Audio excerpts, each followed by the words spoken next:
Yeah, again, my name is Paola Rodelas. I'm a community organizer with Local 5. We represent mostly hospitality, healthcare, and food service workers. I was asked today to speak, to give a perspective from a union organizer about the housing crisis. I wanted to first start that by saying that, I care about many issues, but affordable housing is something that's really, really dear to me because of just kind of what was mentioned in my intro. I immigrated here from the Philippines when I was just 2. My dad, the way we were able to come to the United States is my dad enlisted in the US Navy.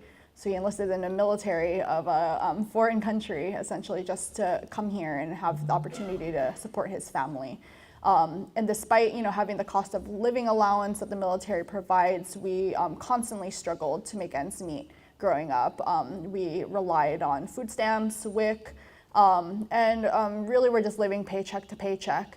And it was right around 2004, it was my last year of high school, and my parents were able to finally buy their first home, really trying to fulfill this American dream, right?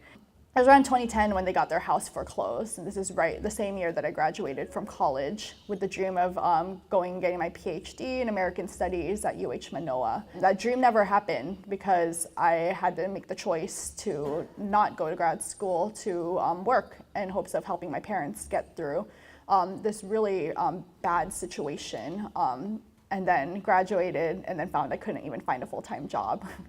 To be able to do that. It took me about 2 years to finally find that full-time job. Meanwhile, I was working multiple minimum wage jobs, barely able to support myself, let alone being able to help my own parents. So fast forward to now, I just wanted to share that because that's really what roots the organizing that I do, and it's the reason why I work for an organization like Local 5. I want to now start about why we got into just kind of the affordable housing issue as a labor union. Right around when I started working at Local 5 about 4 years ago, Local 5 for a while had been working on, or had been really concerned with the issue of condo conversions. So many people still think that the hotels are still owned by families. Like the Hilton Hawaiian Village is still owned by like Paris Hilton and her family. It's not.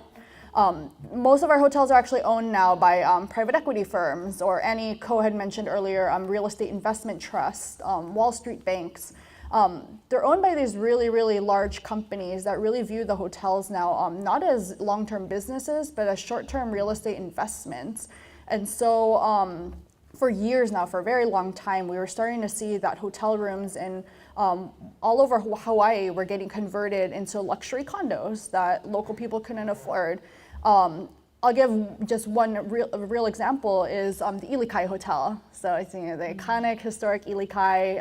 It's in the opening credits of the original Hawaii Five-0. That used to be a 1,000-room hotel that employed around 500 to 600 workers. Today, there are no hotel rooms left in that building. There's about the entire place got converted into condos. About 200 of those rooms decided to go back into the rental or the bigger rental market. That's now so they're managed by Aqua Aston Hospitality and are still being rented as hotels essentially, but they're still condos. And we're now down to 60 workers left in that hotel, and so then around 2015 when we started kind of hearing about Airbnb, it was just kind of a logical next step to this campaign, because now that we had all these hotel rooms being converted into luxury condos, what was happening to them? Are people going to be living in them? No. They're being primarily rented to, short-term to tourists. And so that's why we took on the Airbnb issue. I really appreciate that so many of the speakers before me touched base on the issue, so I won't go too much into just the statistics and data because we covered it really extensively, but I do just want to emphasize the point that was said earlier, that we have 33,000 homes in this state being used as vacation rentals. And there's about a need for 66,000 homes by 2025. So that 33,000 is literally half of that need. Mm-hmm. And here we are just trying to make this an overcomplicated issue of we just got to build, right? When no, we need to stop the bleeding of our existing housing market. So we really took on this issue, and and really organize not just our local 5 members, but really try to organize the broader community around this issue.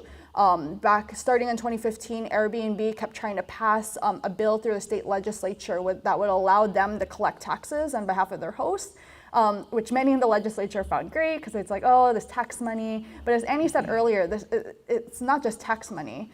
And it's just not worth it when it's going to be taking away homes from the community, when a lot of our neighborhoods aren't going to be neighborhoods anymore.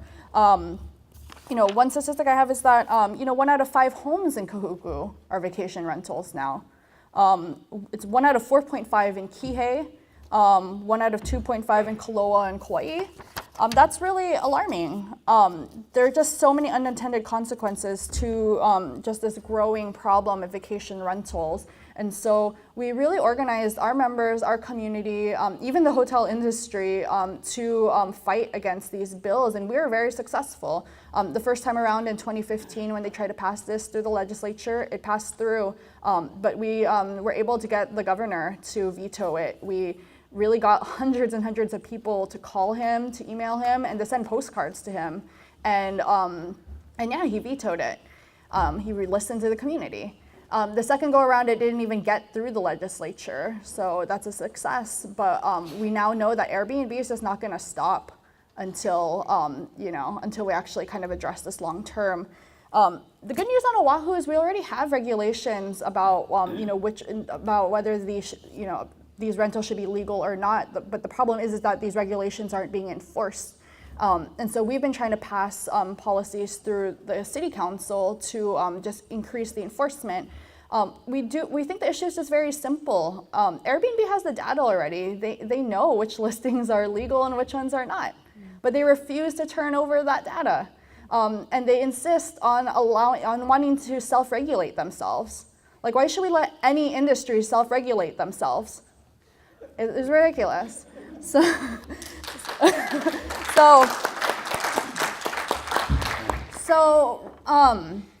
But yet it's also just been frustrating because the current zoning and housing chair, Kimberly Pine, has refused to schedule this bill for hearing. And now we're afraid that there's been 2 other bills that have been introduced that would decrease the regulations on Airbnb, and we're worried that they will be heard. So now our goal is just to continue to urge the community to contact her as well as the other city council members and tell them to do the right thing. And some of the ways, in terms of just kind of solutions is it's just organizing. We got to organize the community. And one of the primary ways we've been doing that this past year has just been going door to door. We've been just canvassing the various neighborhoods on Oahu and just simply asking people, what's the number 1 issue you care about and would like to change? And we talk often about voter apathy, but what I've seen on the doors is people really do care about issues. They're just frustrated and don't think that there's any viable solutions, that there aren't any politicians in office who are actually going to do something. And unsurprisingly, the number 1 issue when we ask people that question has been affordable housing.